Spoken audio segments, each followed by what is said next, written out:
భారత పాకిస్తాన్ సరిహద్దుల్లో మరోసారి ఉద్రిక్తత పరిస్థితులు తలెత్తాయి. పాకిస్తాన్ సైన్యం శుక్రవారం రాత్రి భారత భూభాగంలోని పలు ప్రాంతాలపై డ్రోన్లు శతఘ్నులతో దాడులు పాల్పడగా భారత బలగాలు ధీటుగా స్పందించాయి. పాకిస్తాన్లోని 4 కీలకమైన వైమానిక స్థావరాలతో పాటు డ్రోన్ లాంచ్ పైలు భారత్ ప్రతిదాడులు నిర్వహిస్తోంది. ఇక ఒక్కసారిగా పాకిస్తాన్ సైన్యం బారాముల్లా నుంచి భుజ్ వరకు సుమారు 26 ప్రదేశాలపై డ్రోన్ల ఫిరంగులతో దాడులకు తెగబడింది. ముఖ్యంగా శ్రీనగర్ విమానాశ్రయం అవంతిరాలోని వైమానిక స్థావరాన్ని లక్ష్యంగా చేసుకుని పాక్ ప్రయోగించిన డ్రోన్లను భారత సైన్యం సమర్థవంతంగా కూల్చివేసింది.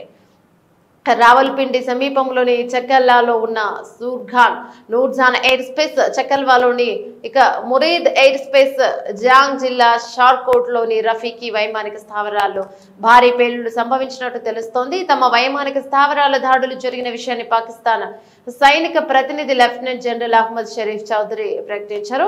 ఇక భారత్ దాడులకు సరైన రీతిలో ప్రతిస్పందిస్తామని పాక్ సైన్యం పేర్కొన్నట్లు సమాచారం. కాగా పాకిస్తాన్ తమ దాడులకు ఆపరేషన్ బున్యాన్ ఉన్ మర్సూస్ బలమైన పునాది అని పేరు పెట్టింది. అయితే పాకిస్తాన్ పై జరిగిన ప్రతి దాడుల గురించి భారత వాయుసేన గాని సైన్యం గాని ఇప్పటి వరకు అధికారికంగా ఎలాంటి ప్రకటన విడుదల చేయలేదు. తాజా పరిణామాలపై నేటి ఉదయం 10 గంటల తర్వాత భారత సైన్యం ప్రెస్ మీట్ నిర్వహించినట్లు సమాచారం.